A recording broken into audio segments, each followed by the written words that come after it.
Madan sir.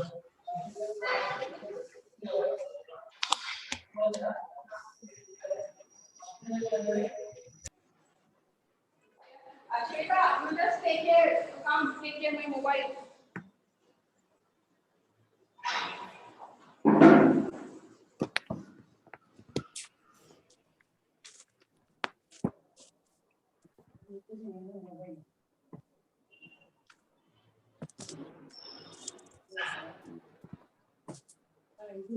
Madan sir, I'm audible? Yeah. Good morning, Samir Sima sir. Good morning. Good morning. Am I audible? Yes, sir. Yes, sir. Good morning, sir. Good morning, sir. Hey, good morning. Good morning. Everyone check your mic. It is audible or not? Madan sir, am I audible, sir, ma'am? Yes, sir, your voice is audible. Okay. Sir, am I clear? Yes, ma'am, sir. Yeah. Yes, sir.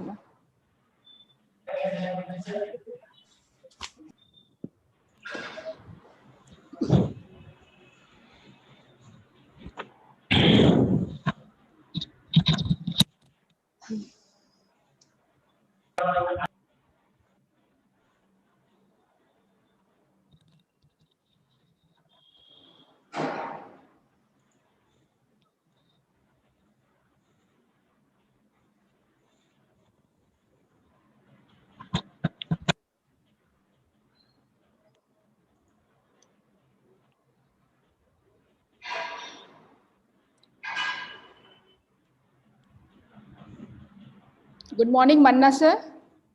Yeah, good morning. Good morning, everyone. Good morning. Hey, good morning, sir. Namaskar. Good morning, sir. Great to see all the great personalities on desk. That's great.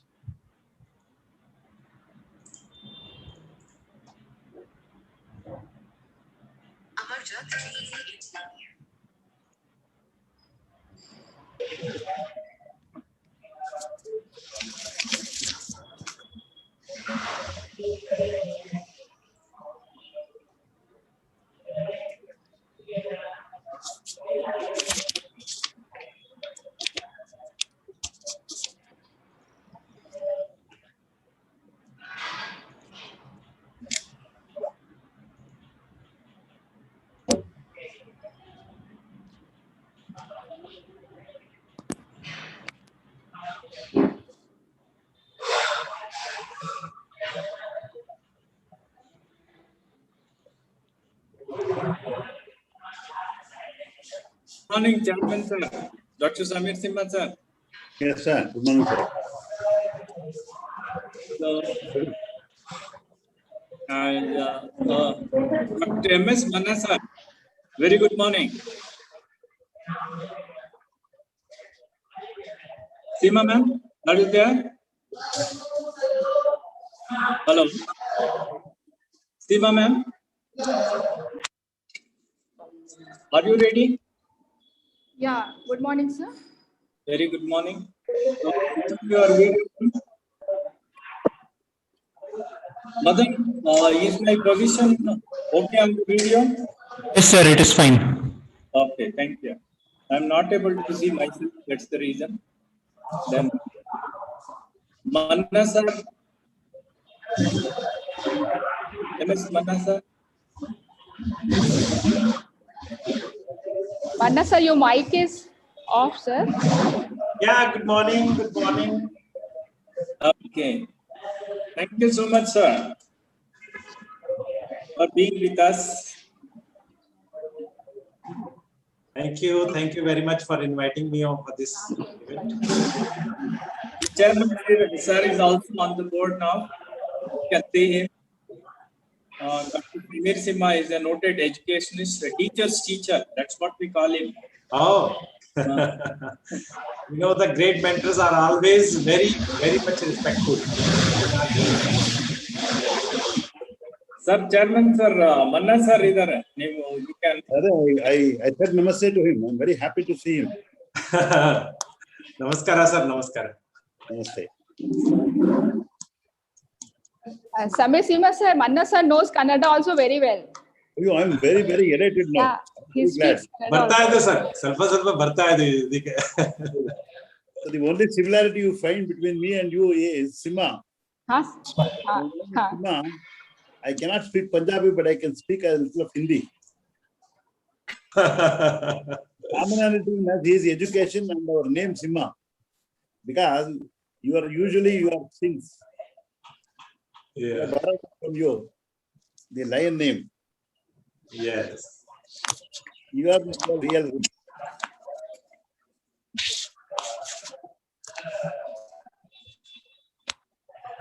Good morning, Manna sir. Good morning, Dr. Preeta. Good morning. How are you?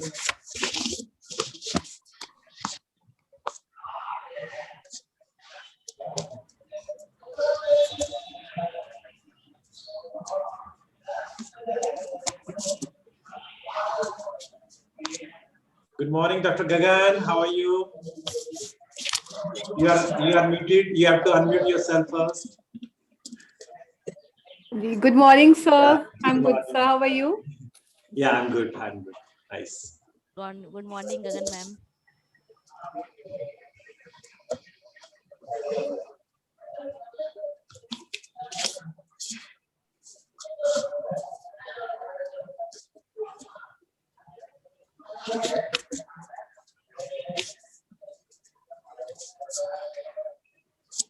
YouTube पे लगाया थी अच्छा मैं रखी है Inderpreet join. Inderpreet.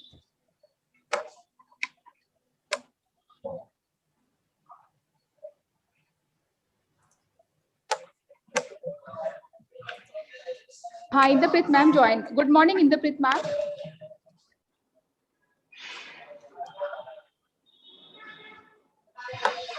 Sir, we'll start.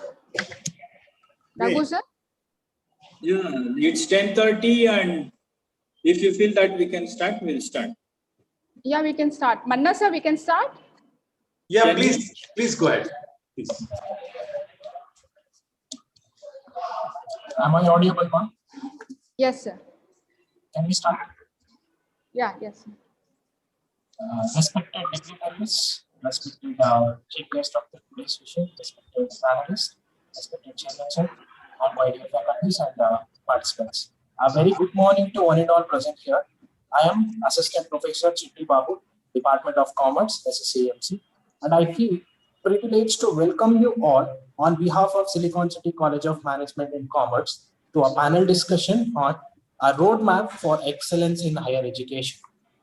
Let us start the program with a positivity by welcome lighting with Gayatri Mantra.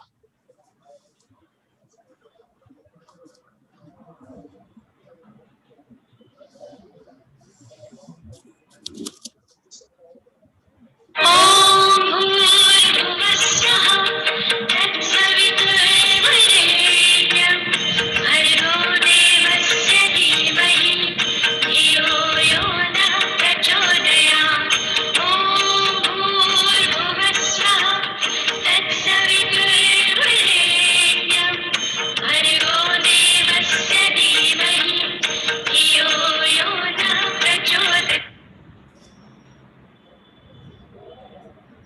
Thank you, everyone. Some of the instructions to the participants to be followed during the session. They need to be represented in the respective names. They need to mute themselves during the session. And feedback link will be sent in the last during the chat box. And e-certificate will be provided within 15 minutes. I now request Dr. K. Samira Simha sir, Chairman of Silicon City College of Management and Commerce, to deliver the welcome address. Over to Chairman sir. Thank you. Thank you. Good morning, everyone. The National Education Policy 2020, approved by the Union Cabinet, outlines the vision of new Indian education system. The policy is a comprehensive framework from elementary to higher education. And I've been participating in some of the programs in the elementary and the secondary education. I'm very proud to participate today on higher education discussions. The policy is a comprehensive framework, and after the release of this policy, the government clarified that no one will be forced to study any particular language, and the medium of instruction will not be shifted from English to any other regional language. There are hopes, fears, expectations, and practical challenges related to national education policy. I hope today's discussion will bring a positive step in the understanding of the national education policy. When a policy is made, policy has to be converted into curriculum at all levels, whether it is general education or technical education. The curricular transaction in colleges and schools are very important. Therefore, there should be a deep understanding of the policy and the conversion into curriculum, and transactions of curriculum in the colleges are to be enlightened to all of them. Now, here is an attempt that we are making. It's a very, very useful application of translation of the policy into practice. We are fortunate to have great panelists today with us to discuss the new education policy. First of all, I would like to welcome our today's chief guest, Dr. Manpreet Singh Manna, former director, AICTE, Ministry of Education, India. Welcome to you, sir. I also feel delighted to welcome our panelist, Dr. Gagan Gulati, Associate Professor and Entrepreneur, Dr. Inderpreet Kaur, Director, Desh Bhagat University, and Dr. Preeta Sharan, Professor and Research Coordinator, the Oxford College of Engineering, Bangalore. I welcome our today's moderator, Professor Seema Sinha, serving as a Department of Engineering College. She has taken a lot of trouble in coordinating this. I'm very happy about it. I welcome our secretary from Silicon Trust, Silicon City Education Trust, who has been helping us a lot, not only socially, but also financially also. I welcome Mr. Ravi, who is a backbone for the whole of the college. Our principal, Sri Raghu, is a steadfast worker. He has a deep understanding of the Indian conditions, Indian system of education. I welcome him also. I welcome personally all of those who are participating in the program, the lecturers, the professors, and others who have been participating. I think I'm very happy today because such a discussion is very important from the point of view of translation of the policy into practice. Evaluation of the policy also is something that has some time to go when we have total curriculum transaction totally prescribed, then we can go for detailed discussions and evaluation also. Thank you, Mr. Mann, and I deem it a great pleasure that I am talking to you like this, and your presence is a great day for the history of our college. Thank you very much. Thank you, everyone. Thank you very much, sir. Your thought-provoking address set a perfect platform for the panelists to deliver their experience and knowledge. Thank you once again, sir. Ladies and gentlemen, the moderator of today's program is Professor Seema Sinha. Professor Seema Sinha has obtained PhD from Jharkhand University, Ranchi. She had done MCOM, MBA, ICWAI. She is currently a competent professor with 17 years of experience in education and 5 years rich experience in corporates. She has experience in students' mentorship, project guidance, and organized many national and international seminars and webinars. She has presented many papers that have been published in UGC and Scuba journals. Currently, she is the head of the BBA department of our college since 5 years. May I now request Professor Seema Sinha to take over the session. Over to Seema, ma'am. Thank you, Chitti Babu, sir. A warm welcome and good morning to all of you present here today. Let's start the session with lot of energy because today we have a young and an energetic personality, Dr. Manpreet Singh Manna, along with three knowledgeable and admirable panelists. Today, with the help of these amazing people, we are trying to decode the new education policy 2020 in today's session titled A Roadmap for Excellence in Higher Education. With the advent of introduction of the NEP, there is a stream of new ideas and novel information. While this policy has been brought about a hope of lot of good improvements, there has been also a lot of concern regarding the practical extent of implementations to realize these policies to their maximum potential. So that at Silicon City College of Management and Commerce decided to provide a clear picture to all stakeholders and would like to address this through high panel discussion. And here we are. Now I would like to invite Assistant Professor Mrs. Sarla Chapari to introduce today's chief guest. Thank you, Seema. Good morning to one and all present here. Dr. Manpreet Singh Manna, born on 14 March 1971 at Patiala, Punjab. Graduated in Electrical and Electronic Engineering from Mysore University in the year 1993. He did his Masters of Engineering in Power and Machines from Thapur Institute of Engineering and Technology in Patiala and PhD from SLIET, Punjab. He started his teaching profession as lecturer from Sant Longwal Institute of Engineering and Technology in the year 1997. He attained the position of director as well. In All India Council for Technical Education, that is AICTE, under Ministry of HRD, Government of India, New Delhi on deputation from 2014 to 2018. He also worked as a director of Swayam Move project and Prime Minister's Special Scholarship Scheme. Dr. Manna was given this important assignment to complete the Swayam platform within the time-bound manner, and he, with his persistent effort and able guidance of his senior at MHRD and AICTE, completed the development of Swayam platform for hosting the online course within a record time and declared the same go live for public well before the stipulated target.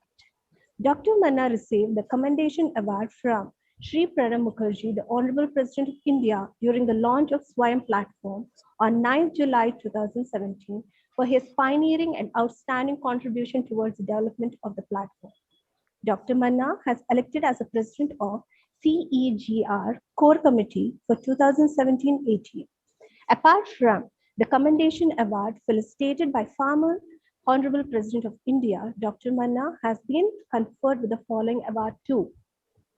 Shrestha Acharya Award in 2011, Bharat Excellence Award with Gold Medal by former Election Commissioner of India at IIC, New Delhi in 2014, Best Citizen of India Award in 2014 from FFI New Delhi, Outstanding Faculty Award 2015 from VIFFA at Chennai, Rashtriya Shiksha Gaurav Puraskar in 2015 from CEGR New Delhi, Exceptional Leader of Excellence in 2017 from the prestigious WEF, the award from the Honorable Minister of State for Consumer Affairs, Food and Public Distribution during the International Seminar on Innovating for Wealth and Wellness at Personal and National Level.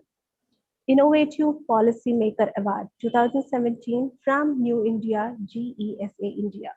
Eminent Engineer Award 2017 from Institute of Engineer at Ahmedabad. A Medal of Honor in 2018 from World Peace and Diplomacy Organization and Confederation of International Accreditation Commission during 5th International Education Forum at IIC New Delhi on 16th June 2018. Dr. Manna has visited many countries like USA, Switzerland, Russia, Thailand, Singapore, and China to chair the sessions for invited talks, presenting paper, and on teaching assignments, etc. We are very honored to have you here, sir. Now I request Dr. Manpreet Singh to start the session with the opening remarks. Over to you, sir.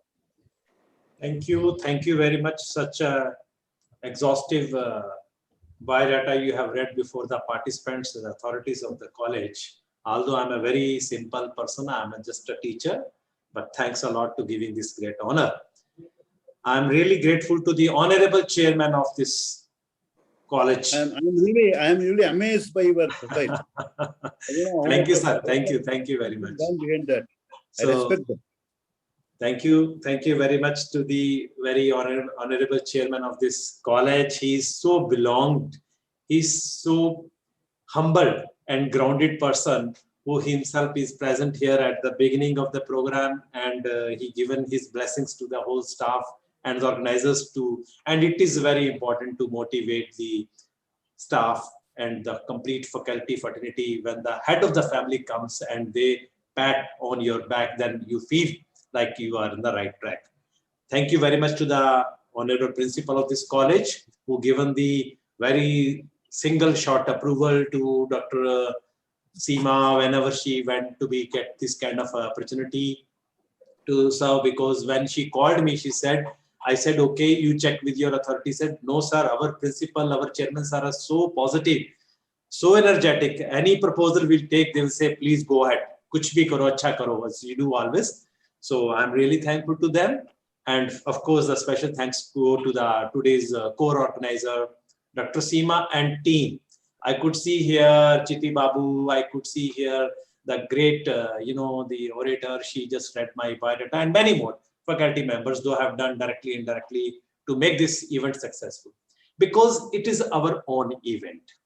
Here today, whatever you are going to be take away, it is not for a third person. It is for we people, we faculty, we students, we staff. We should understand what basically Government of India took 4 years to drafted 172 pages of worth. What exactly they want to become change from the school education. Then we have the, another vertical is called the vocational training, of course, higher education and technical education as well. These 4 verticals are very, very significant. Reason, I tell you, there are so many reasons why this policy is going to be a phase changer or game changer of my country, because early policies were equally good, I never say, but there was some gap in implementation or maybe to understanding. And of course, with the change of time, change of technology, change of mindset of the society, we have to bring the new pedagogy. We have to bring the new covering areas, which may be the AI, which may be the blockchain, which may be the languages, which may be the multidisciplinary approach. We started our journey with the STEAM. But somehow we just shifted to STEM. Now this NEP 2020, again, we are going to get the STEAM back. Yes, STEAM. Because without arts, without humanities, or I should say without EQ, if you are giving an IQ to your ward, to your learner, I think it's a partial education. So the emotional question comes, if there is something arts, maybe a music, maybe a dance, maybe a fine arts, maybe a social science, anything which has to be there. So STEM is a science, technology, engineering and mathematics, and STEAM is with the science, technology, engineering, arts and mathematics. So we are back. I think it is one of the salient feature I could see in our new education policy 2020 draft, where they want to get the open Pandara for the students under the choice-based credit system. Let their profession and passion go simultaneously. If you are doing some core competency in one area of maybe engineering or mathematics or law, whatever your profession, which is going to be your bread and butter for next coming years, but where is your passion with which you are alive today? You feel like to be live in your world. So that is, and if you want to do something in your passion, you have the equal advantages and platforms to be leverage your profession. And sometimes if you make your passion as a profession, nothing like this. Agar mujhe bachpan se, if I want to sing a song and I become a singer by profession, what is the remain? I think I'll be the most luckiest person that my passion could be made my profession, which sometimes doesn't happen in our life. So there are so many new openings are coming. And when the new openings are coming, challenges will always come along with. Challenges not only to implement, challenge is to see the mindset of the existing staff, existing power, which is going to inculcate in the young aspiring minds. If the students are ready to go to screen and we want to pull them to the library. Manna sir, we are not able to hear you. You are, please check whether you have been muted.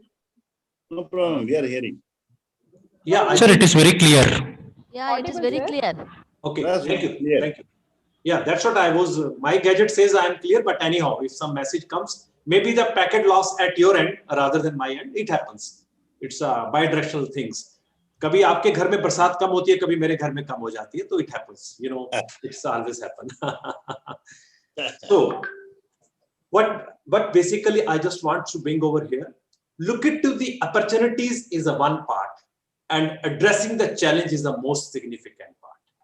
If we are going to get the fruits of this new education policy, or I should say National Education Policy 2020, we must address the challenges first. And these challenges are going to be addressed by all team members. Management has to look into the new part of the investment as well as the revenue generation component. Both has to go simultaneously, because already in my country, if the major chunk of the students are going to be catered by the educational setup, that is a private educational setup. More than 65% of the higher education students are going to take the education from the private setup. And they invested huge in my country. You name any state, there are very good MBS universities. You know, I'll tell you in my this talk, then I will just conclude for my this inaugural address. Very simple. I think everybody has to get muted themselves if you want to enjoy my talk, like Gautam C and maybe Preeta Sharan or whoever, so they can mute themselves, because otherwise maybe some echo or noise may come.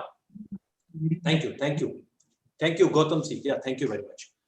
So you just recall the 15 years backstory or 20 years backstory.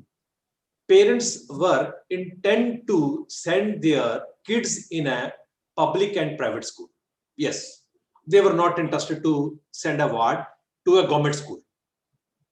And when they comes after a matriculation or a 10+2, they always look into the government institutions for higher education, whether it's arts or engineering. Even there was no even a fan in the classroom, but they said, no, go to the government institution. You want to do the degree, maybe BA or BTech, आप NIT में करेंगे, आप इसी संस्थान में करेंगे. Q, it's a government institution.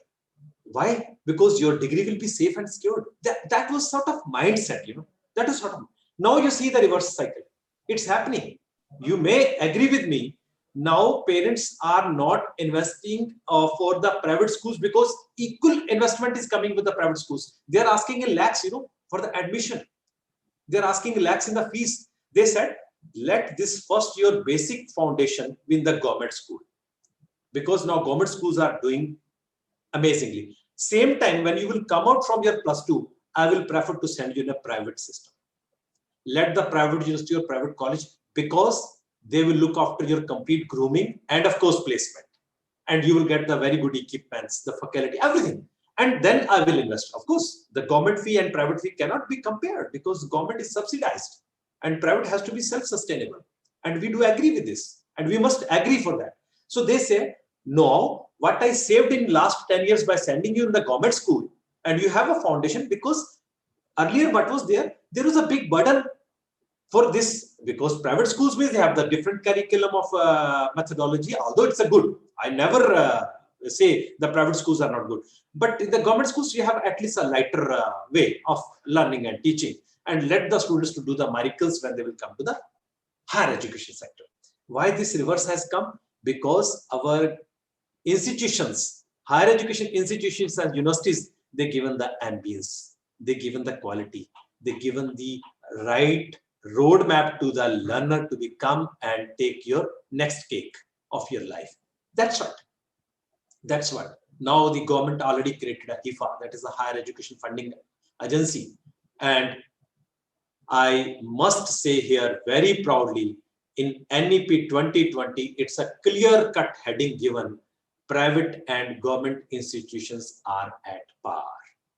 private and government institutions are at par, not only for the autonomous part, even for getting the funds from the government as well. Yes, during our sessions, you will come to know the features whenever the questions come from the moderator. These are the so many features coming from this NEP. I just want to be conclude my this initial address over here. How it's a significant, I just wanted to convey. Thank you very much for inviting me for this event. Thank you. Thank you, Dr. M.S. Manna, sir, for giving your valuable insights on education policy. Sir, I'm sure your address will help a lot in this panel discussion. I request you, sir, to be part in the panel discussion by contributing your experience and knowledge. Thank you once again, sir. Now, I would like to request Assistant Professor Gajalakshmi introduce our panelist, Dr. Gagandeep Kaur Gulati. Good morning to one and all present here. Am I audible? Yes, ma'am. Good morning to one and all present here. I, Gajalakshmi NS, Assistant Professor, Department of Commerce and Management, SECMC, take the opportunity to introduce our today's eminent panelist, Dr. Gagandeep Kaur Gulati, for the panel discussion on NEP, a roadmap for excellence in higher education. Dr. Gagandeep Kaur is an educationist, a soft skill trainer, corporate trainer, founder of Weaving Dreams, and a motivational speaker. She has many qualifications to her credit. She completed her BCom in 1995 from Punjab University, Master of Commerce in 1997 from HP University. She has done MEd, MBA, PGDIM, and ma'am has also cleared UGC NET in Commerce and Management in the year 1998 and PhD in the year 2007 from Punjab University. She has a vast experience of industry and academic field. Ma'am has written books on real-life stories of women, success stories of prominent Sikh scholars and educationists. She has written around 50 research papers and presented them in various national and international conferences. Her work has been published in various reputed journals and books. Her achievements and awards are Dr. Sarojini Naidu International Award for Women 2020, Leadership Excellence Award in 2018, Exceptional Women of Excellence Award in 2018, and many more. She is also a resource person for training the post office employees of Patiala and has conducted webinars on soft skills, personality development for the faculty and students. Currently, she is working as an associate professor at Institute of Information Technology and Management, New Delhi. It's a privilege to have you as panelists for today's program, ma'am. Thank you so much. Thank you, ma'am. Next, I would like to call Assistant Professor Apurva ma'am to introduce our next panelist, Dr. Inderpreet Kaur.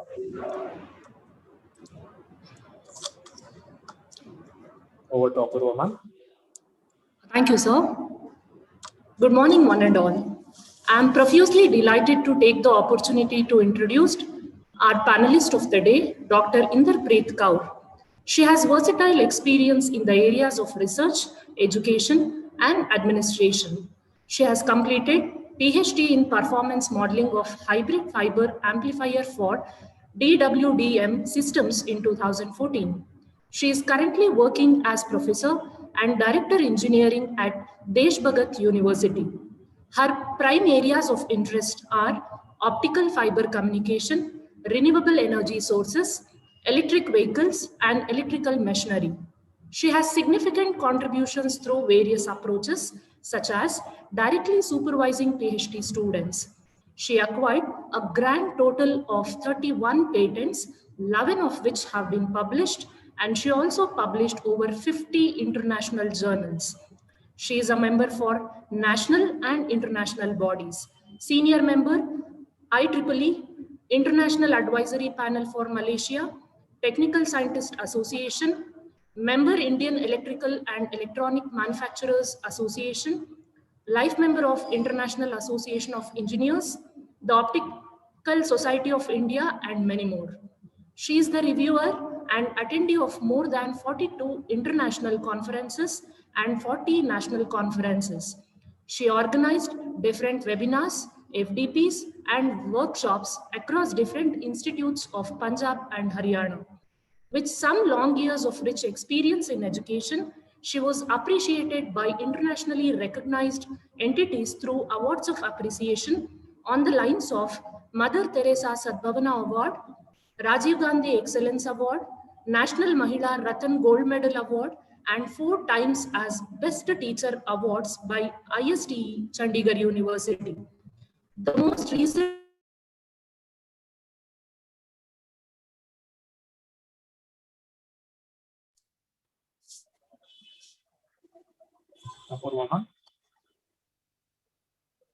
solar energy, manage and audit all energy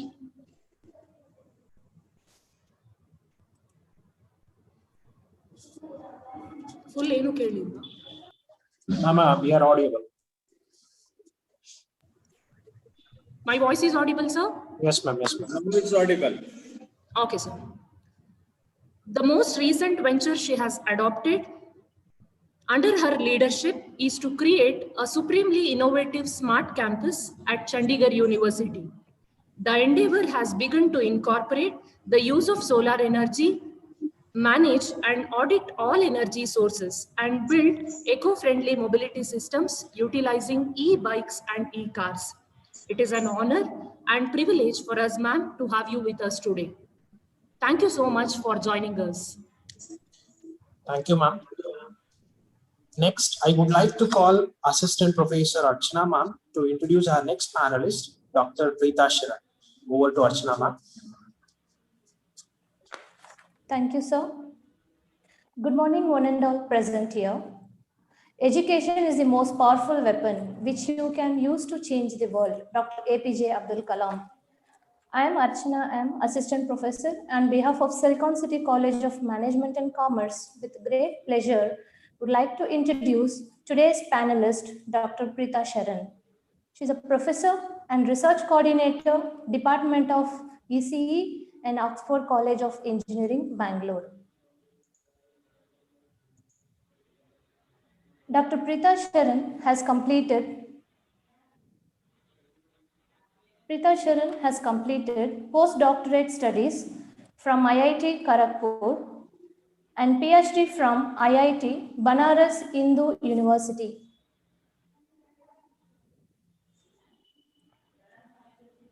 She is having 22 plus years of experience in education and research. At present, working in Oxford College of Engineering, Bangalore as a research coordinator. She is guiding PhD students and has published 100 plus articles, journals successfully. She is a branch counselor and internship coordinator for IEEE students and SIGHT in association with IEEE Humanitarian Technology Group. She has been associated with international universities and organizations to enhance students' learning through valuable guidance.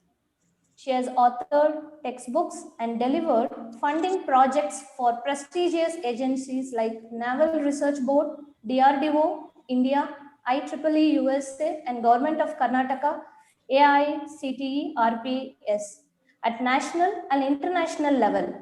Also a reviewer of Elsevier and McGraw-Hill publications. There are multiple patents for products to be registered under her name. She is an active person and involved in various education functions from a visiting faculty to leading universities like NTU Singapore, Tohoku University, Japan, and University of Mecca and University of Limerick, Ireland, and delivered lectures for VTU e-learning program for countrywide world classroom via satellite. She has won many prestigious awards, which includes Woman of the Year 1998-2009 by American Biographical Institute, International IEEE IMRC Conference Award.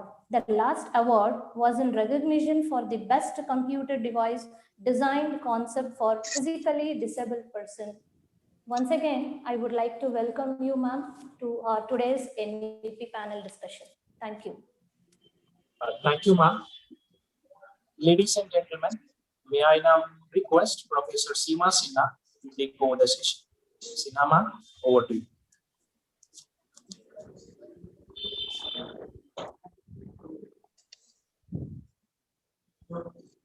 Sinama.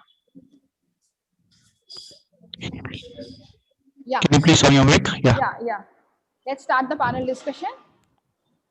Here is the first question. I would like this questions from Dr. Manna, sir. Sir, it has been since 35 years NAP was formed and 29 years since it was modified. With the new policy, there is expected to be a tremendous improvement in the Indian national economic system.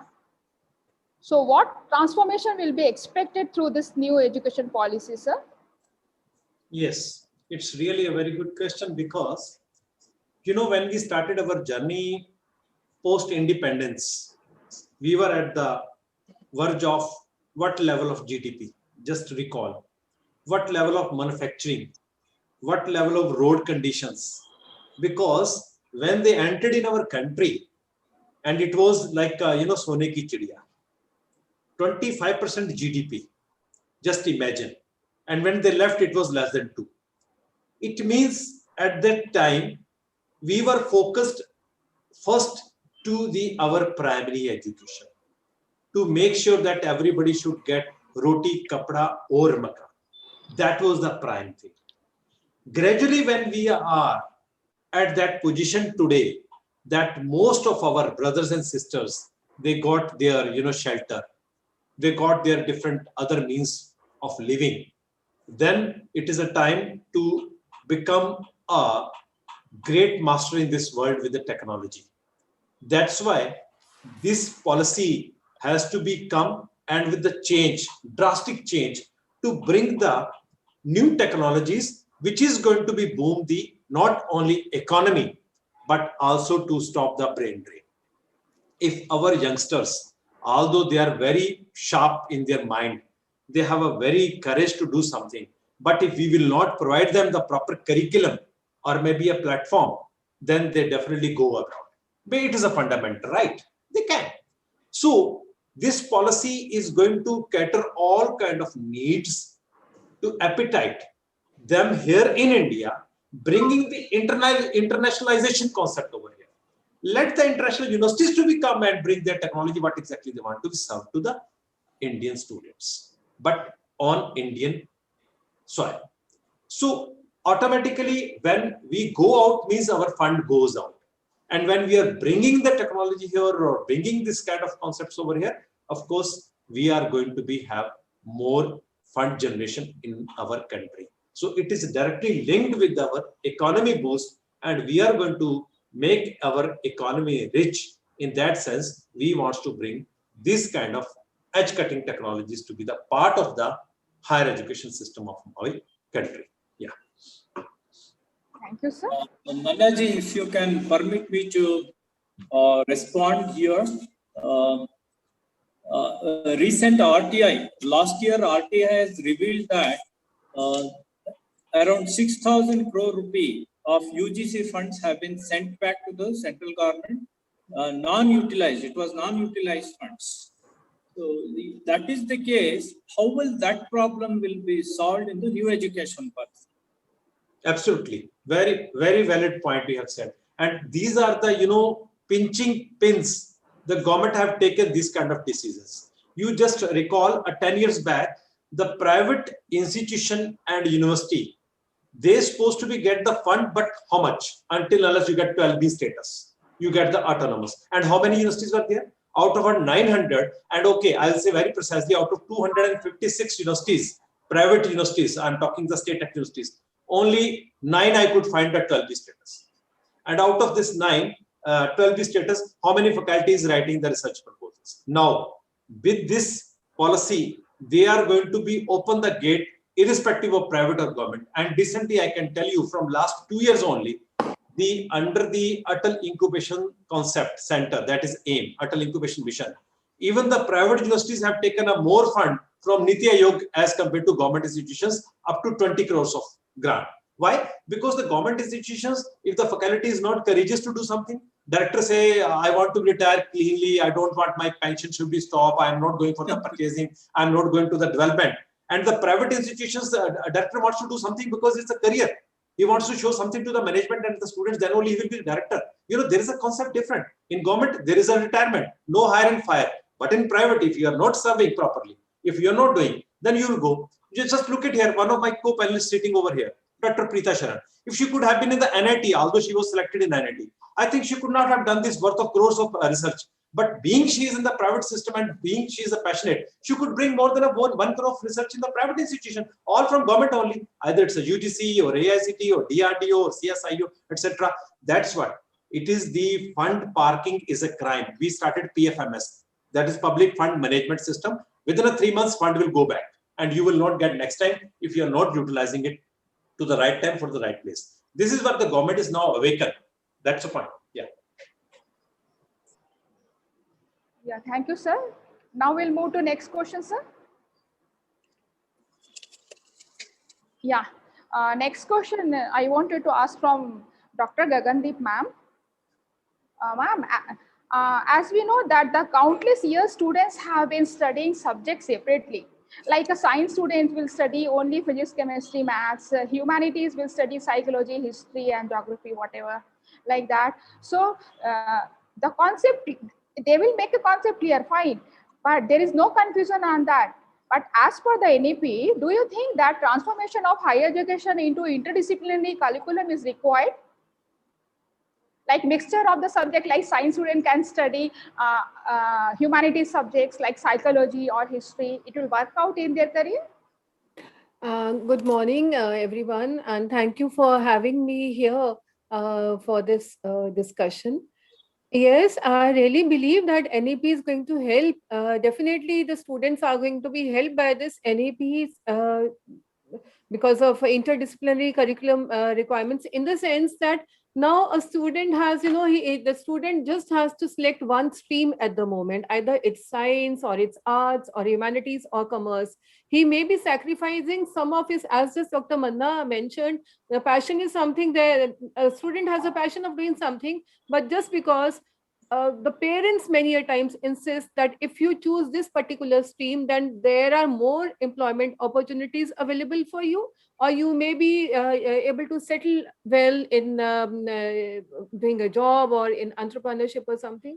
But at the same time, he's sacrificing his passion. He may want to do a particular subject, like he may like dancing or singing or probably even learning more about history. At the same time, he has to choose engineering as a career.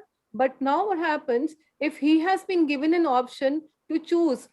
I think now it's become a buffet kind of a thing. He can simply choose from a variety of subjects, the subjects of his interest. At the same time, few subjects which may get him a job in future as well. So therefore, I would really feel that this step being taken by the NEP, if it's implemented in the perfect manner, it is going to help the student.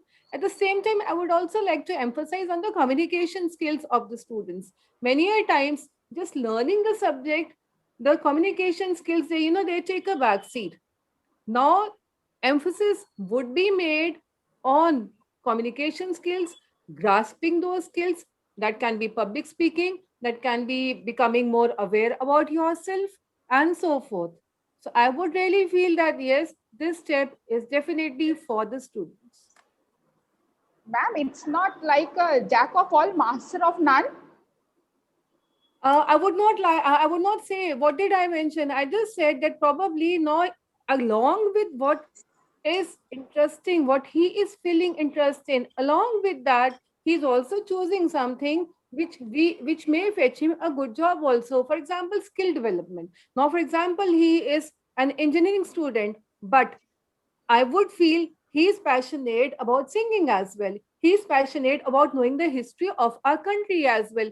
That means he has to forego his passion of knowing about the history of a country just because he's studying engineering. So, every time in his mind, "Arey, main to ye subject le leta to acha hota." It's something like you're just enforcing him to choose something just because कि तुम्हें job यहाँ पर अच्छा मिल जाएगा. पर अब क्या है? Now he's continuing with his passion also. मेरे को ये लगता है अब इंजीनियरिंग में भी वो उतने ही इंटरेस्ट से पढ़ाई करेगा, because he knows that he has chosen the subjects of his choice. So it will be the healthy growth of human being. Yeah. Thank you, ma'am. Now we'll move on to the next question. This question I wanted to ask from Dr. Inderpreet ma'am. Our Prime Minister Narendra Modi has been created a lot of new policies and schemes for the betterment of India. As we all know, one of the among is Atmanirbhar Bharat, right? As we know, it stands for the economic development of the country. The youth are the pillar of the nation. So it is a must that they stand with their Atmanirbhar Bharat. But the question is how? Can we expect through NEP that the students can become a job creator, not a job seeker? Yes, very good question. I think it is one of the main feature of NEP towards the Atmanirbhar Bharat. As NEP offers so many points, like as the Manna sir has very rightly mentioned, it is not now STEM, it is STEAM. But in NEP, I think it is now STREAM, because it now focuses on science, technology, research, the main component, along with engineering, arts, and mathematics. So the research part, the innovative part, the NEP emphasizes on creativity and Indian skills. That skill will definitely incline the students towards Atmanirbhar Bharat, because earlier what we are doing system for this NEP just bookish knowledge, but now NEP emphasizes on practical knowledge, especially through Parak also. That scheme which try to emphasize on holistical growth or development of a through PERC, or maybe through MEES, that multiple entry, multiple exit, because so many factors are there. Sometimes students, there are so many dropout ratios. So this NEPs the in the accessible, the financially weaker students, they can now have the opportunity to move towards this and MEES. Secondly, that NEP focuses on more on research, and third is their like pattern or the creation of their holistical development through their innovation, and the most importantly their communication skills, which is the part of this NEP. So I think it is a mixture of combination in NEP. Catch Them Young is another policy which emphasizes again on their creativity skills. So these factors, if implemented step by step as mentioned in 5+3+3+4 module, I think this it will definitely lead to, without any third reason, will lead to Atmanirbhar Bharat, because here teacher is not a teacher, it is now awakener. How to awake the student, how to mentor, how to facilitate. So if in a true spirit and a zeal, we can implement this NEP, definitely without any further effort, it automatically leads to Atmanirbhar Bharat. Thank you. Madam, if you permit me, I would like to ask you to elaborate on this point where we find a lot of disparity between the rural educational institutions and the urban educational institutions. When I went through the policy, somewhere I felt the incubation centers, or particularly with respect to higher education, somewhere I feel that the focus is on the urban institutions. How are we going to balance the taluka centers, the sub taluka center educational institutions on par with the city institutions? Class A. If you allow, can I reply to this query? Yes, bit? So it's a very interesting, and it has been addressed in a very logical way. The NEP is talking something about the Margdarshan. The mentor-mentee concept is not only for the faculty or a mentor as a teacher with the student. Even the established institution who have already established well and doing amazingly, maybe in the metro cities, maybe in the urban place, they have to choose at least 4 institutions in their vicinity. You just remember Unnat Bharat. What we done in the Unnat Bharat? We asked our institutions to be adopt one village of your vicinity to develop the village. When they did this, students went to the village, they realized they're like we people. They're just lack of technology or maybe sometimes resources, but they have the more sharp mind than we people. They're more courageous, they're more strengthened, they're more stamina people because they are daily working in a field. So now let these established institutions of the city like a Bangalore do adopt one institution under a Margdarshan scheme of NEP to make the technology sharing, knowledge sharing, resource sharing. Otherwise, it's a reinventing of wheel. You spend 1 crore rupees for one particular software. End of the day, it's a software. Can't you give the 3 lessons to the rural area institution? Network is everywhere. NKN.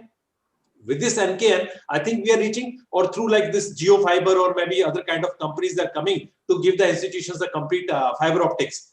So only the thing is, if from SWAM, I can teach IIT Kharagpur professors notes and lectures to Alwar village of Rajasthan or maybe in Hubli somewhere, can't we send my software's licenses online or my technology to be shared with the virtual system or even a practical system? So this is addressed. Of course, their investment structure is different than the urban institution structure because of fee collection.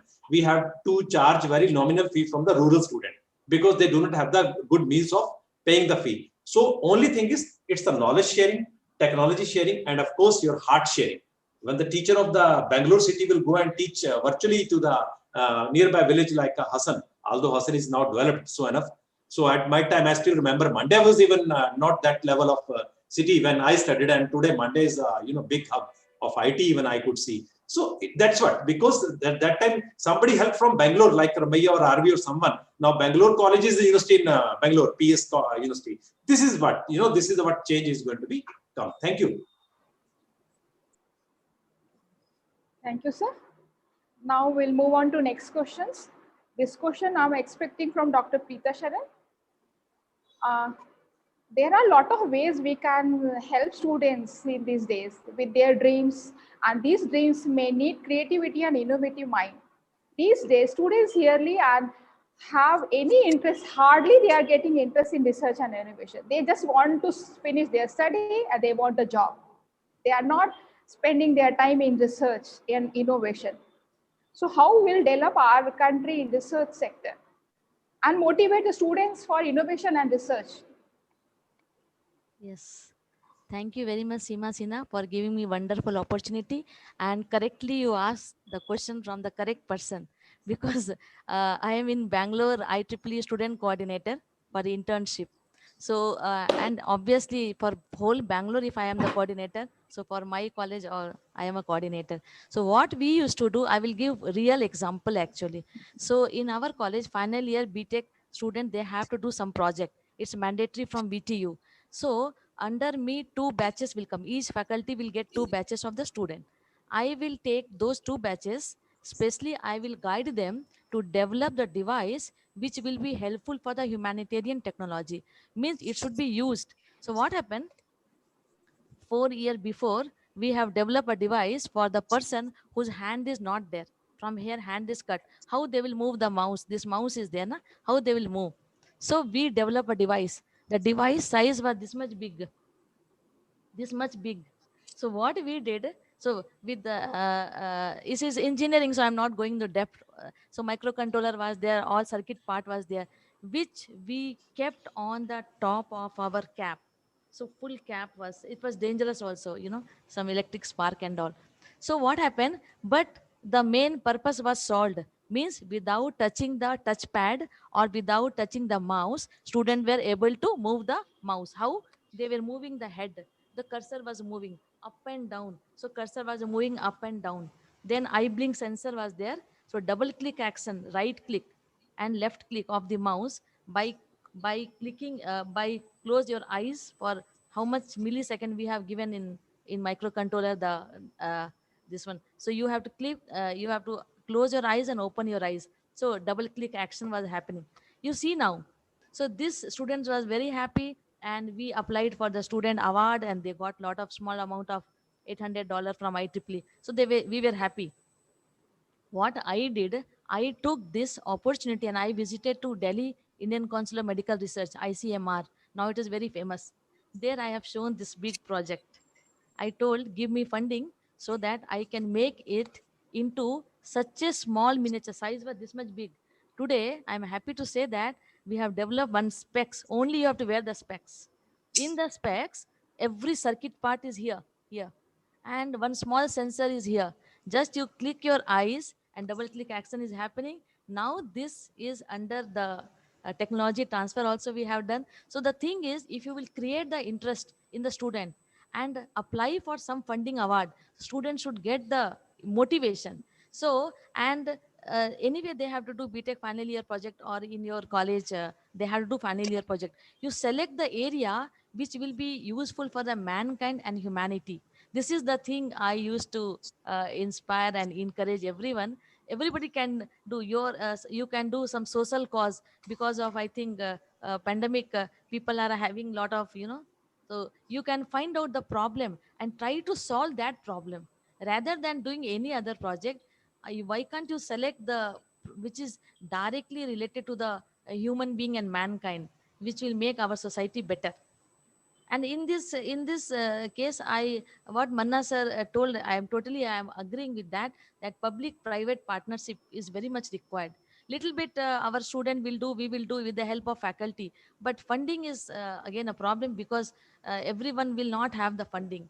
I am having funding, the student are doing, but each faculty will not have. So their private public which is there in new education policy. So really I am very happy to know about this new education, national education policy, where they are telling that this PPP is there, public private partnership, which will definitely ignite the young minds and provoke them to take the research which is really real research, not the simulation research. And it will really help to make the better society. And you, as you were telling, that job creator, not the job seeker. So thank you. Thank you, ma'am. That was a wonderful response, Preeta Sharan, madam. And that example you gave, the live research work you have done, that's wonderful. I thank you on behalf of all those challenged people. With this sentence, we will also motivate our students towards research. Seema ma'am, I want you to be in touch with Preeta Sharan ma'am. Now she has given us a very good example, live example. We have to explore how we can use these innovative ideas with respect to commerce, management, and humanities. That is our new challenge Preeta Sharan has given us. We will again bother with our questions after this session. Yeah, sure. Thank you, sir. Now I'll move on to next questions. This question I wanted to ask from Dr. Gagandeep ma'am. Ma'am, as we know that English is the global language, and if educational system starts teaching students their respective regional language from the primary school, and there would be a time come when they will grow up and they will go for adopt for their career in higher education, how this regional language help to become a fit and fine in the global language? Well, I would say this was a much awaited move that now the government has actually thought over, and they would be implementing in another 2 years. Because if I share with you, still when we were in schools, because most of us have studied in private schools, and when we were studying, we were told it was mandatory for all of us to speak in English. And if we did not talk to the teacher in English, many a times the teacher would not even give us the answer. She would say, first talk in English and then I would speak, fine? Now, this is the formative age. I think 3rd, 4th and 5th class, the students now would be allowed to learn in their regional language. For example, if I'm from Punjab, I can definitely learn in Punjabi, anyone in Kannada, Tamil, and so on. Now what happens, this formative age is the one wherein the child has the maximum of inquisitiveness, maximum of curiosity to know more and more things. And if we stop the child there itself, just for the fear of speaking in English, or the child is not able to grasp those fundamentals, the basic knowledge being shared by the teacher in English, what will happen? His curiosity would fade away somewhere. One thing, he would not be able to learn much, which is expected from him. Second thing, just in case he has a problem or he has a query, he would not be confident enough to go to the teacher and ask the questions. So what happens? Those things are curbed. So the development is curbed. That is the age wherein the child can learn maximum. And now, if we talk about English being a global language, it's being accepted throughout the world. Most of the companies in USA, they are having more of demand for the Indian engineers rather than the Chinese engineers. One thing, English is not being teaching in a traditional language would not be made mandatory. The schools can still teach in English as well. But at the same time, what I feel is, if the student is able to clear his concepts totally in any language that he chooses, English can be learned at any stage.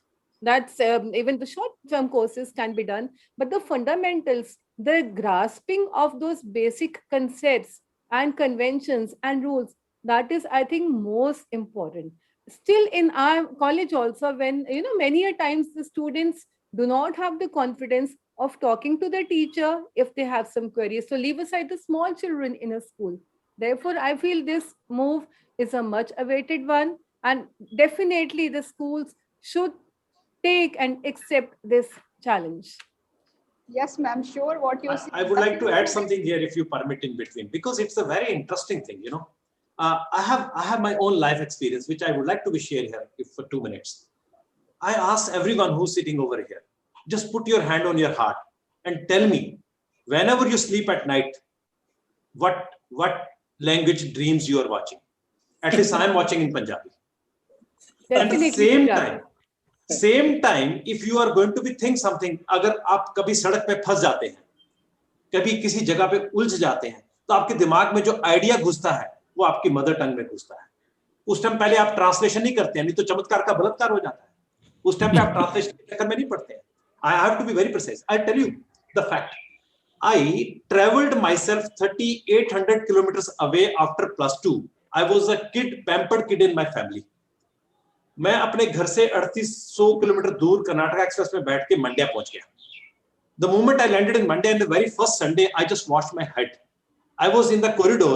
There was a big shout, "Hey, hudgi bandi do, hudgi bandi do, hudgi bandi do." I was wondering why they are laughing and what they are saying to me, because I don't know Kannada. And they were enjoying me. And I said, okay, fine, you are enjoying me. It's a wonderful thing.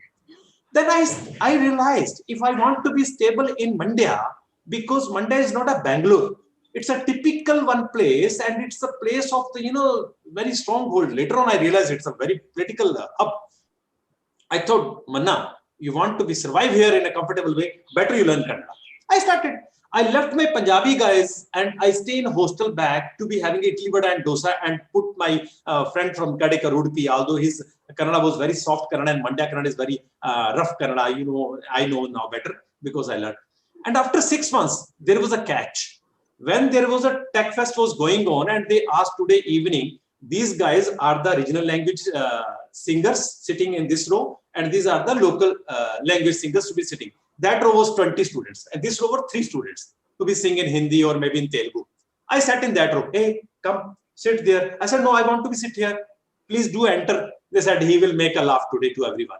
He's a laugh character. I came to the stage on the mic, that time the mic. They give me, hey, oh, yena singer, yena martiya.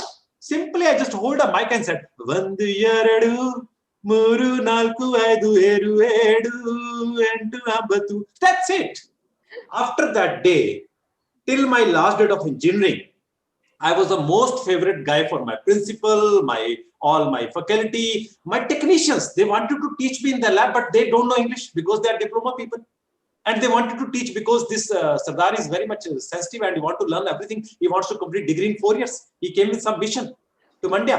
So the language, regional language learning, it's an art, and everybody should be open to learn. And I tell you, in my India, where the most versatility, the multicultural country like India, the multi-language like India, it's the best place in this world.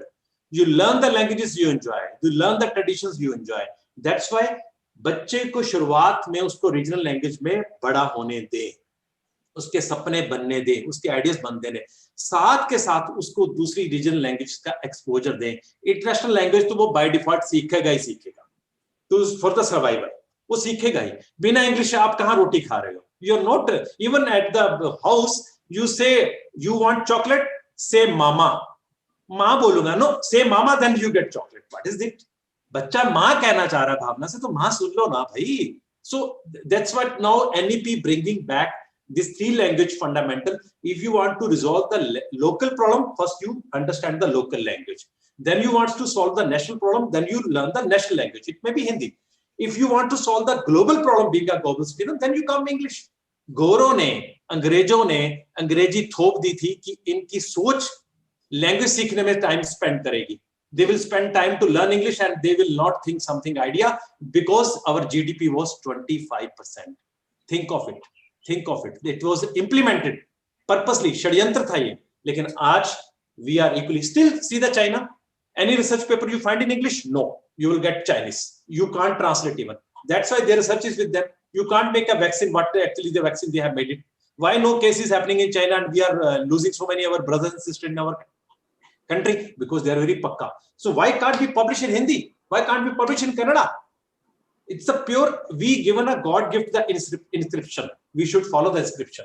Why to go to the WhatsApp? We have our own inscription. We can use this. So I think this is a good problem has been addressed by this NEP 2020 3-language point. I totally admire this. Yeah. So Manna sir, I think what our Gurukul system was better. We are going back to Gurukul system. Yes.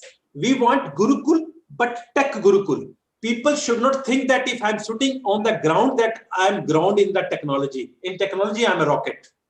I'm a missile. Don't touch me. Don't underestimate me. But by my humbleness, I know how to give respect to my teacher. Gurukul, I need from Maryada point of view, values point of view. But technology point of view, I will not compromise with any country in this world, because we are going to be the superpower. We are going to be. You see the scientists like a Preeta sitting over here. So what is the problem? We can be, and we are going to be. Thank you, sir. Such a wonderful answer. Now move on to next question. I'm expecting this question from Dr. Inderpreet ma'am. Ma'am, this question, like students are dropped down in between, like I'll take my college example. Every year, 4 to 5% students will drop the colleges either first year or second year because of some unavoidable reason, maybe health issue or financial issue or many more. So when they will come back, they will lose the year and they will lose the interest and they will lose the motivation towards study, and it's very harder to stick on the post. So how to solve this problem through NEP?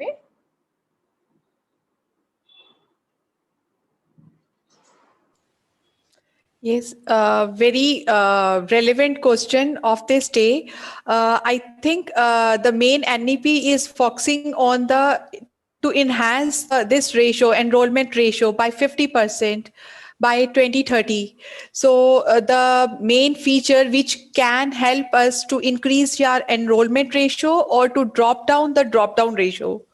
So that is where MEES, again, that multiple entry and exist system comes into the picture, number one.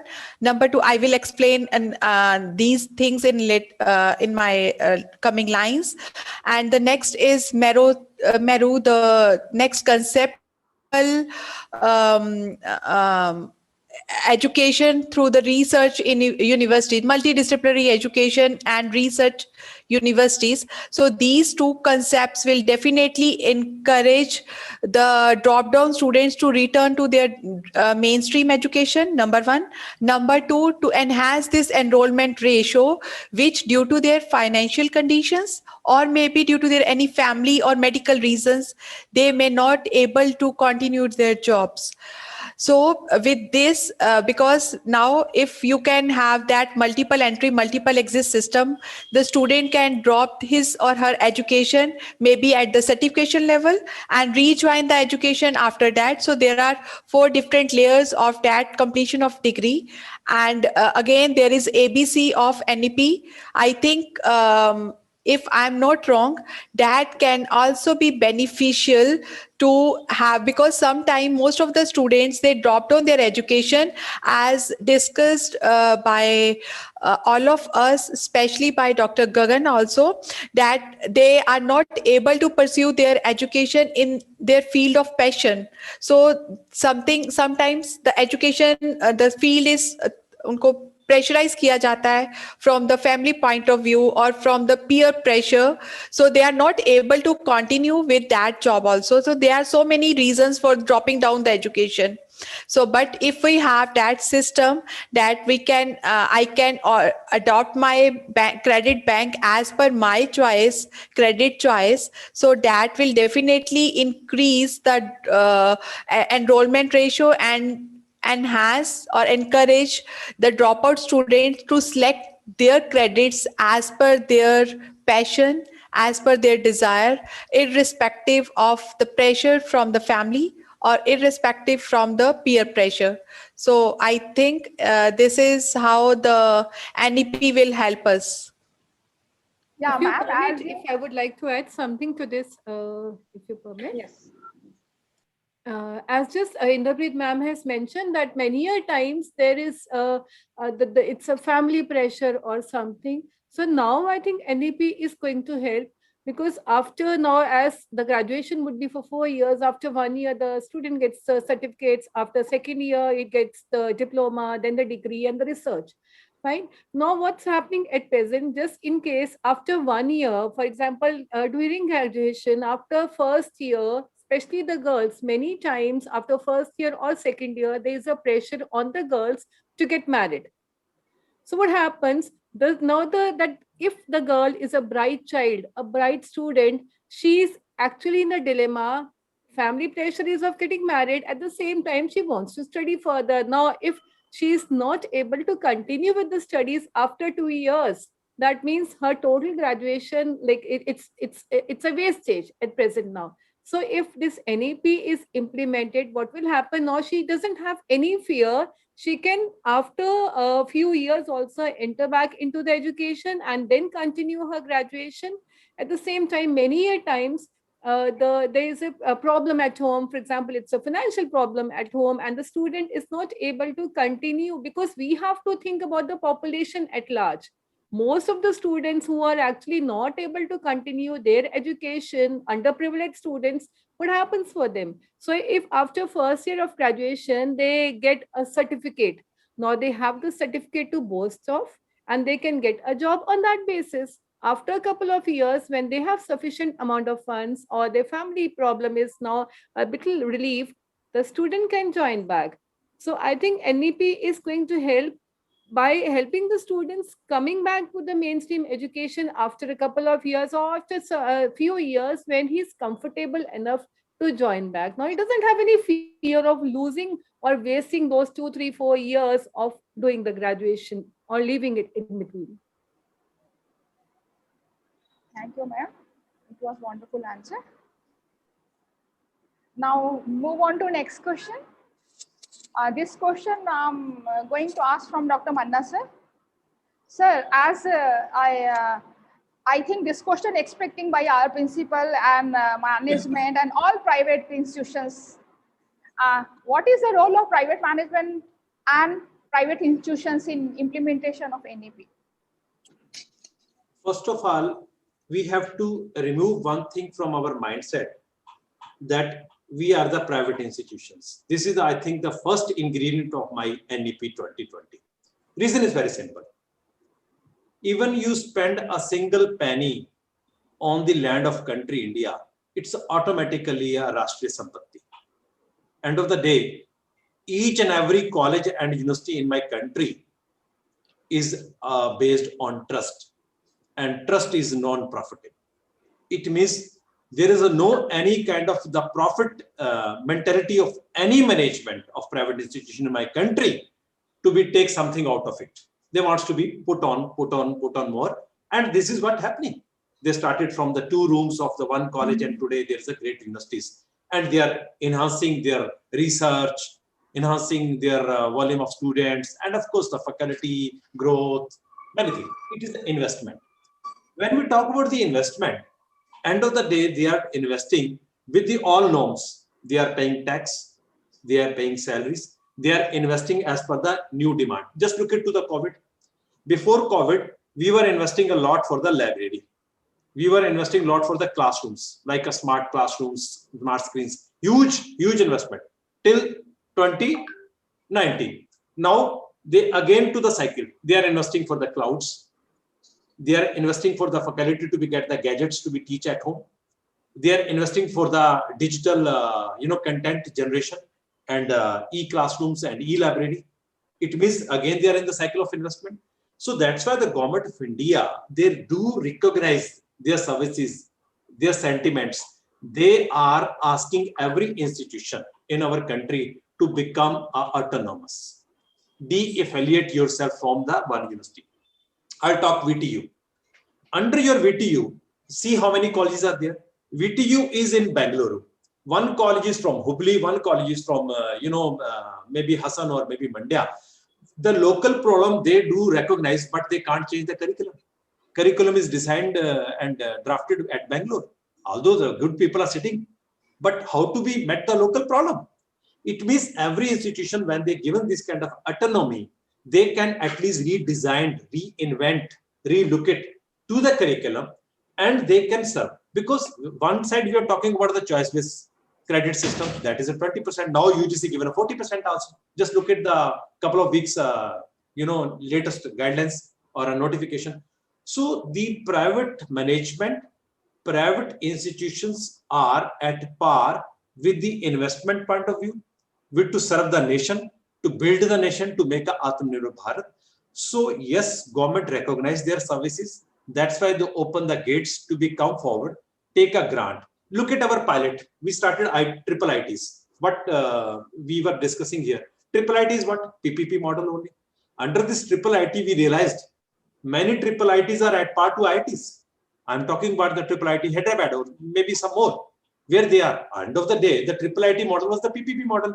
Similarly, if now the good institutions in any city doing amazingly, banks mein kya hua tha?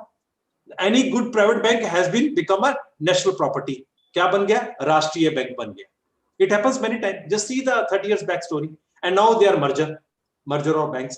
Similarly, these universities will become the national asset and they become the national universities. Because if you will get a NAC A+, NAC A++, they are going to give you ODL. What is that? You have the huge revenue generation model.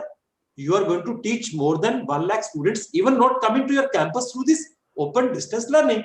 And they never said it is only for the IITs or NITs. They said now, if you are a NAC A+ or NAC A++, who?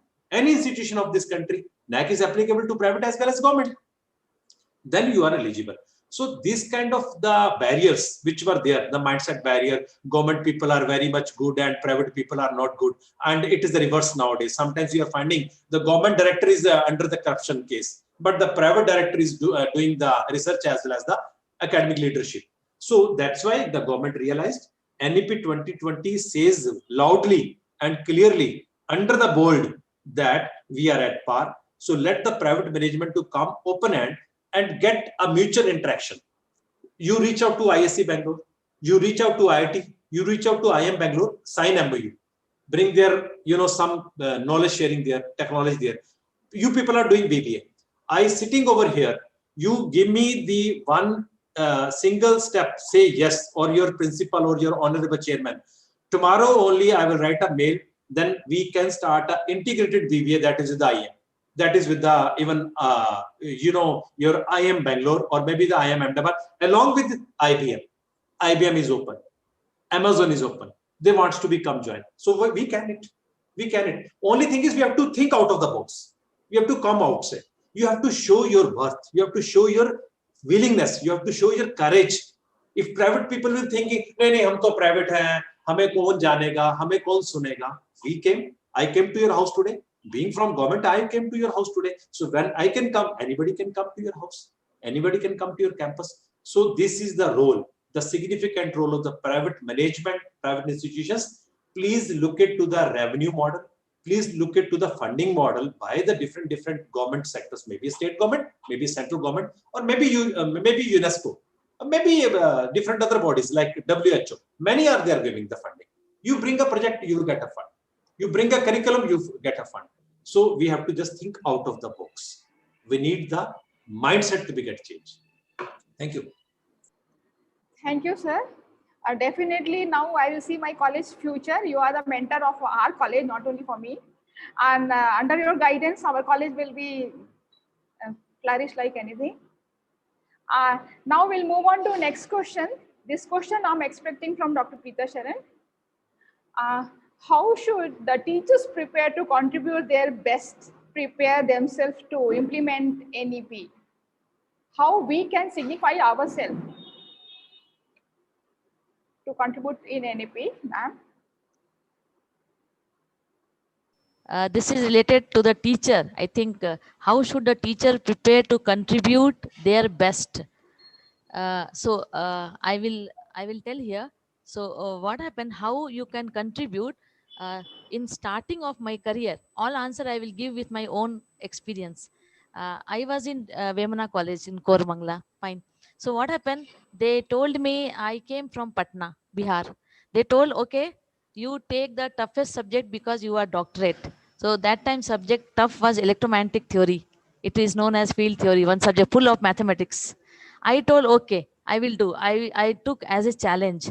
In my class, 22 students were from lateral entry. In third semester in engineering, diploma student can join. This is the rule in VTU that they are pass out of diploma, you can join to engineering in third semester. That is known as lateral entry student. So along with the regular student, those 22 aliens were there. I gave the name aliens. So what happened? That I told principal, but don't disturb me, don't ask any question. How I will teach, when I will teach, what to do. So what I did, I was only observing those students who were not able to understand English, and I was not able to speak Kannada. Okay, starting now I can tumba chana Kannada matartini. That time I was not able to speak. Okay, fine. So what happened? I was observing that they can understand when I am near to them. I am sitting. So what I did, some subjects were theoretical subject, like instrumentation subject, where only theory subject was there. Then I told those 20 students which they can remember. The some of the subject, my subject was totally pure mathematical subject. I took them separately during that time, during lunch time, and I prepared them like by abbreviation, DL, driving license. So some technical word was there, how to remember that. And like this, what happened? I gave 100% result, and that came in newspaper. And in Wipro company, in their portal, they have taken my interview. That how you taught this subject, which is the toughest subject, and you gave the 100% result. Because I that some innovation you have to do. Innovation doesn't mean that you have to do innovation in the productization and making some device, but some innovation I used to do always in teaching also. So now also I am handling all microwave and antenna, this type of subject. So what happened? I will see that how to teach. Before only I will make some of the abbreviation VibGeo type to in basic school level. We know a VibGeo, okay, that light colors. So like that, something we should do so that it should reach to the student. And for that, we should not wait that our period will come just for formality's sake we are teaching. No, we have to teach for the sake of the student. For that, we have to understand the level of the student, from where they are coming and what is their background. You can't expect that all the people should have the same thing.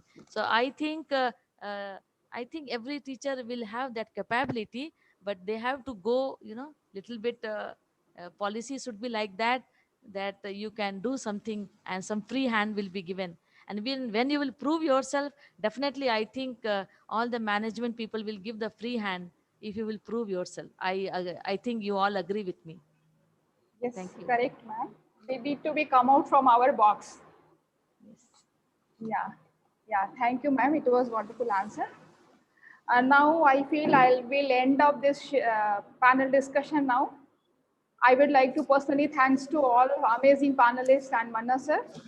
Given me great opportunity to become a moderator and wonderful answer you all gave. And now over to you, Chitti Babu sir, for the next. Thank you, ma'am. We have been listening to eminent discussion on new education policy. All these valuable insights gave us more knowledge on new national education policy 2020. Thank you for each and every panel discussion. Thank you, ma'am. Now, I would like to invite our principal, Professor Raghu V. sir. Professor Raghu V. is a MA in Chitti Babu English. sir, just a minute, Chitti Babu sir. Yes, sir. If you have any more questions before I sum up the discussion, that's what you expect me to do, I know. But before that, if any of the participants who wish to question have interaction with the panelists, they can raise their hands. Their questions are welcome. So, give an option for the participants to interact with the panelists.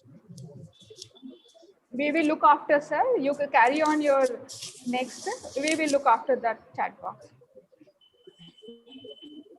Okay. Thank you, ma'am.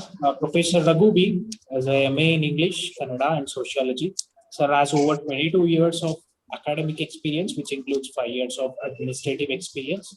He has also served as Deputy Director as Bharati Vidya Bhavan before taking up the teaching profession. Sir is a question paper setter for English, Communicative English, and Journalism for Bangalore University. He is also a question paper scrutiny board. He has presented research papers in many national and international conferences and published them in renowned journals.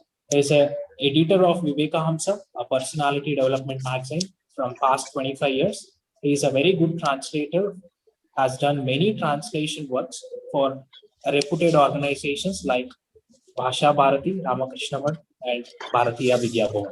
May I now request Professor Raghu V., Principal of Silicon City College of Management and Commerce, to conclude the event.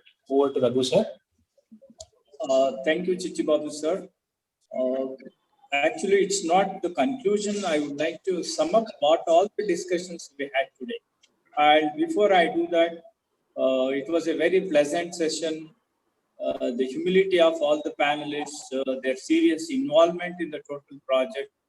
Whenever a government policy is framed, we know what the lukewarm response we get from the fraternity. But this time, there is a lot of excitement when it comes to new education policy. Because as Professor Manna has mentioned, we know what we have done all these 60, 70 years, and after the advent of the British, what has happened to our education system, how many committees were formed, and later on, what part of what ratio of those policies are introduced or implemented.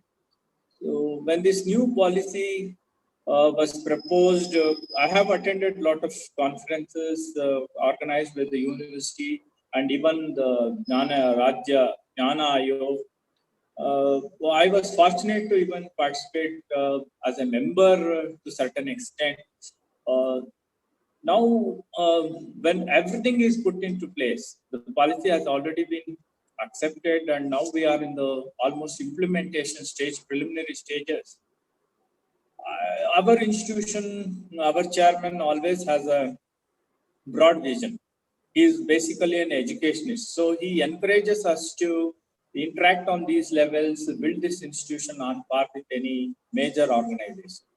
With that background, when we thought of conducting this panel discussion, as usual, Seema Madam, head of the IQAC, she took the initiative, she organized almost everything. I was just supporting her.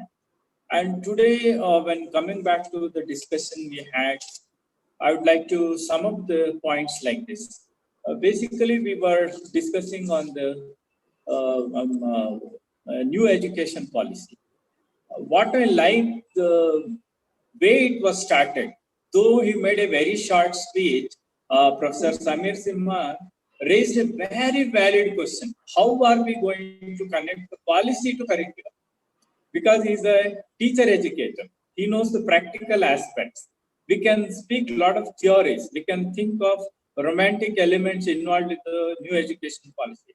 but putting it into practice is the biggest challenge, some of which Professor Manna has answered.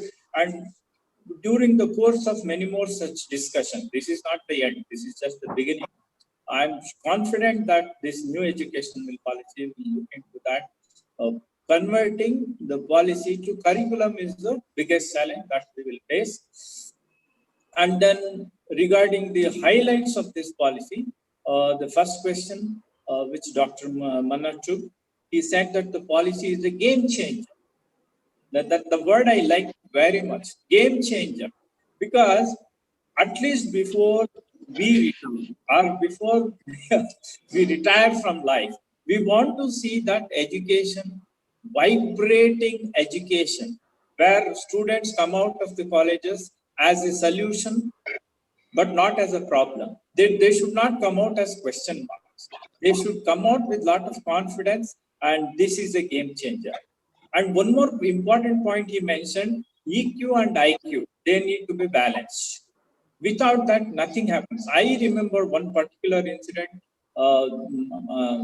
within my time limit. I'd like to finish as Seema Sinha has told me 5 to 10 minutes. Maybe I'll extend by 2 minutes. That's the privilege of being a principal and head of the institution. This EQ and IQ, that's very important. Why I tell you, I had a privilege of once interviewing Dr. Raja Ramanna. When I was in Bharati Vidya Bhavan, he was the head of the Gandhi Study Center. I had the privilege of interviewing him for a magazine. And we were sitting in the veranda for the interview. At the end of the interview, the last question I asked him was, Dr. Ramanna sir, if you were not to be a scientist, what would you have become, or what profession would you have chosen? He didn't answer that question. He just beckoned me inside to his living room. There was a big piano. He started playing on the piano. Best 10 minutes in my life. He played the piano to perfection, and he didn't answer the question. He showed what he would have become. Maybe a musician. Passion and profession, EQ and IQ, they should match. That's what Dr. Manna mentioned. And he also highlighted the role of private managers. Again, and he said one more important point, which always, it was a point pinching us very hard. What was that? Private and government. Now we have a clear-cut distinction between the private and government institutions. With the implementation of NEP, he says that private and government institutions will be at par.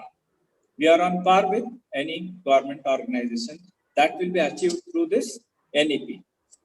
And regarding the transformation, the discussion was very fruitful. He said that he mapped the growth, he traced the history, how the development has happened, mapped the growth related to economy, GDP. He said that the funding will help us, and private universities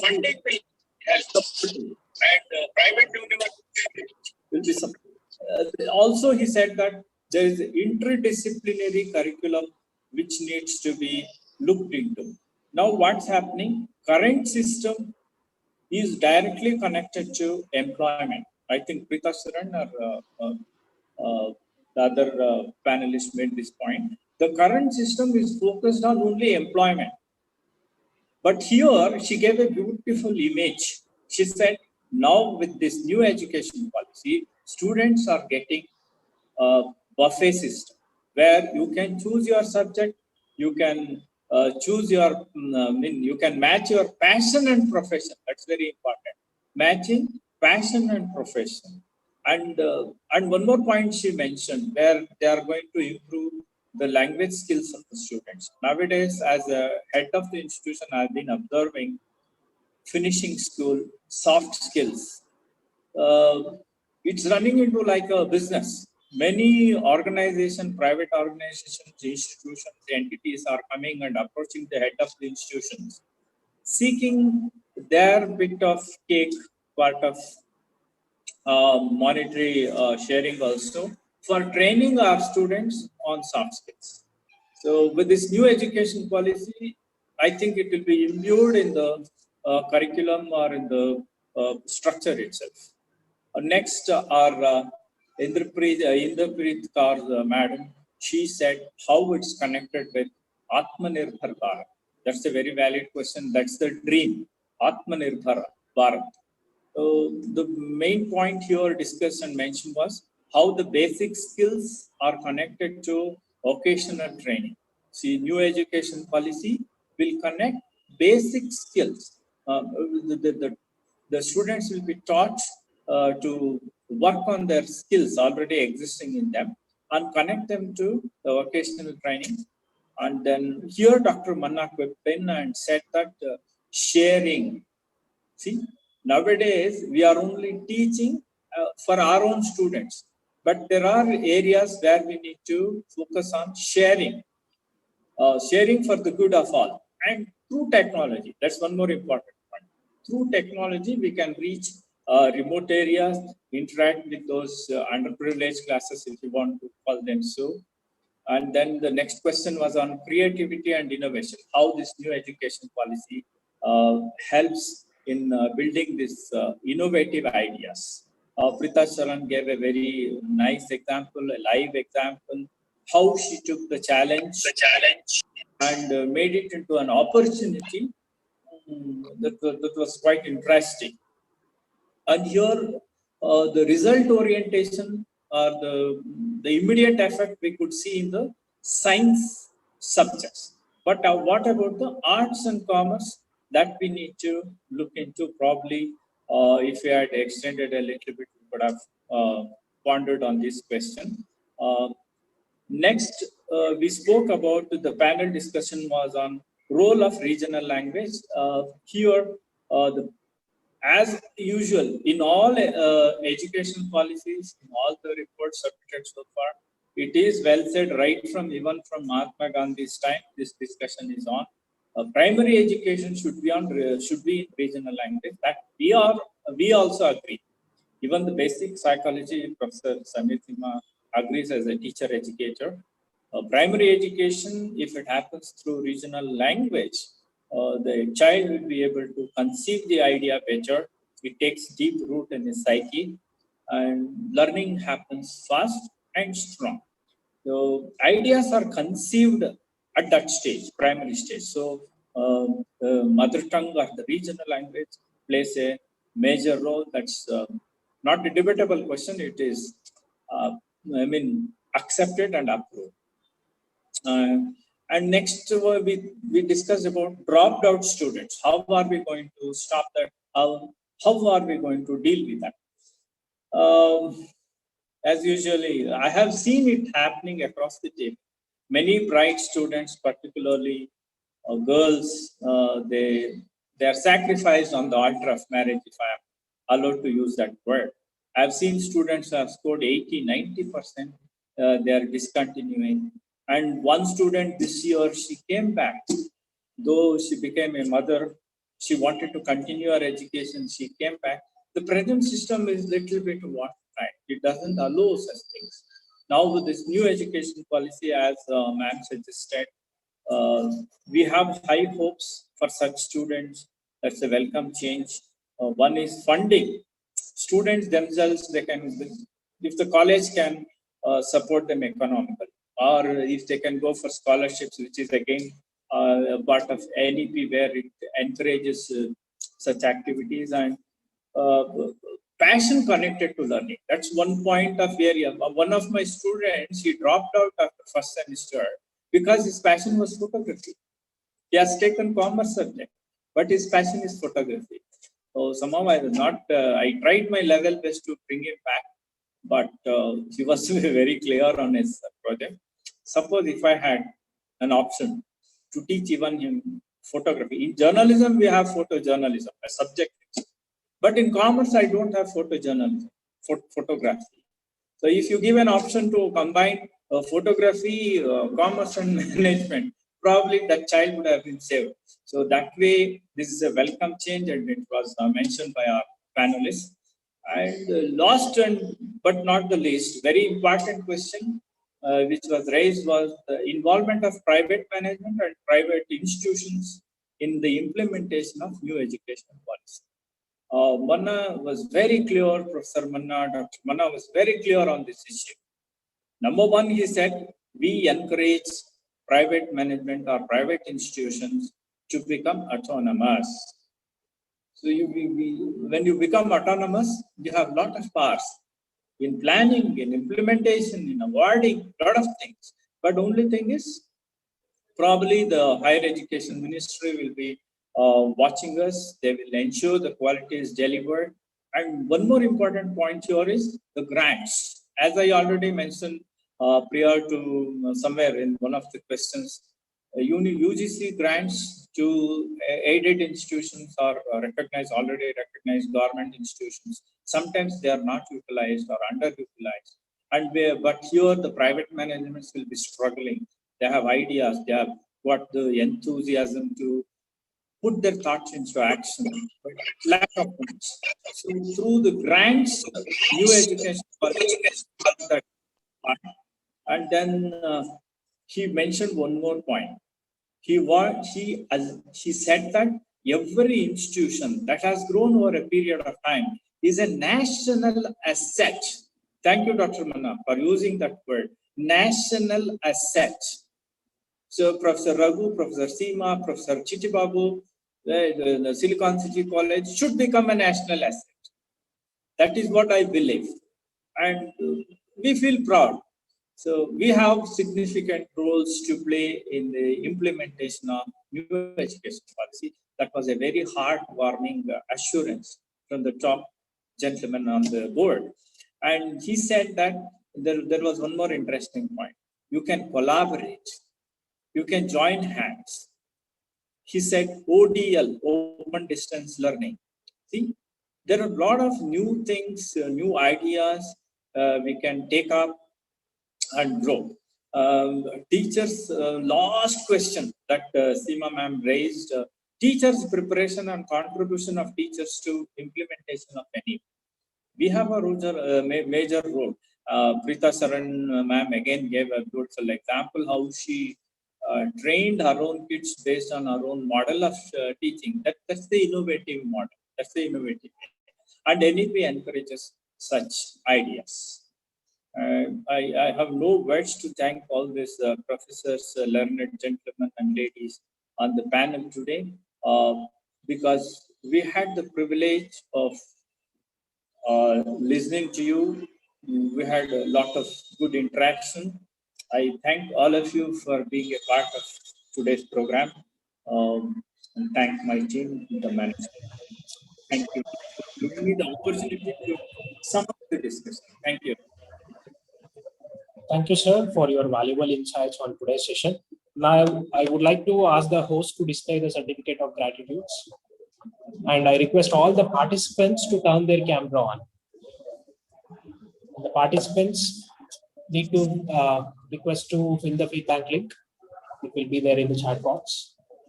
And the e-certificates will be provided within 15 days.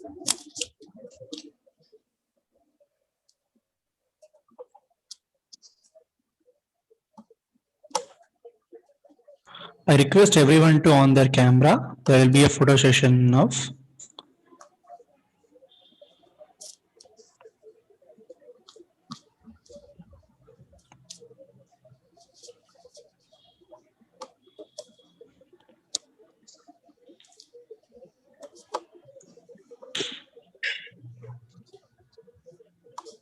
Thank you, everyone.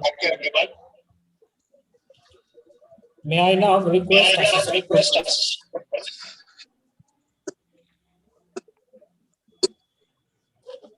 May I now request Assistant Professor Shobha ma'am to propose vote of thanks.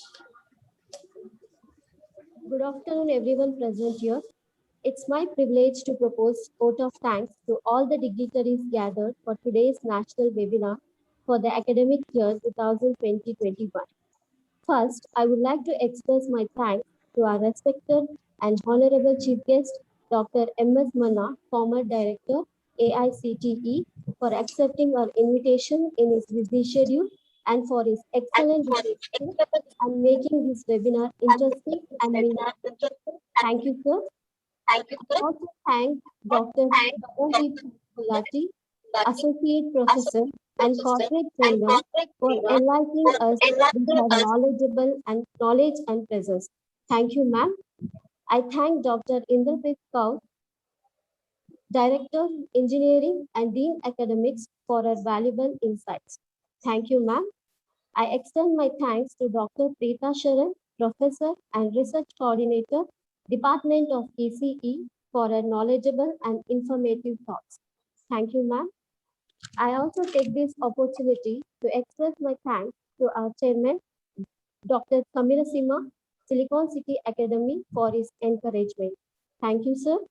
I express my deep gratitude to Mr. L. Ravi, Secretary, Silicon City Academy, for his constant support. Thank you, sir.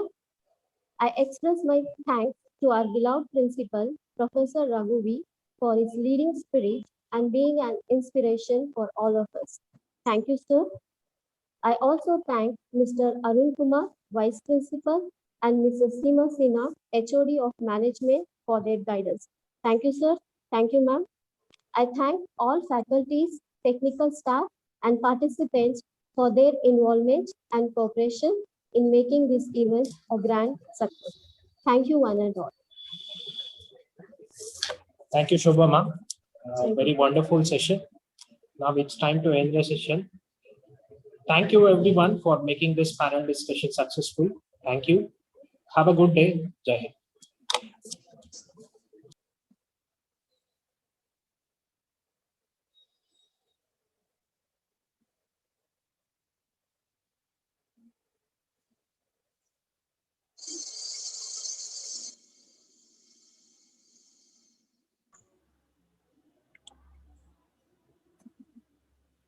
The feedback link has been posted in the chat box. I request all the participants to fill the feedback form.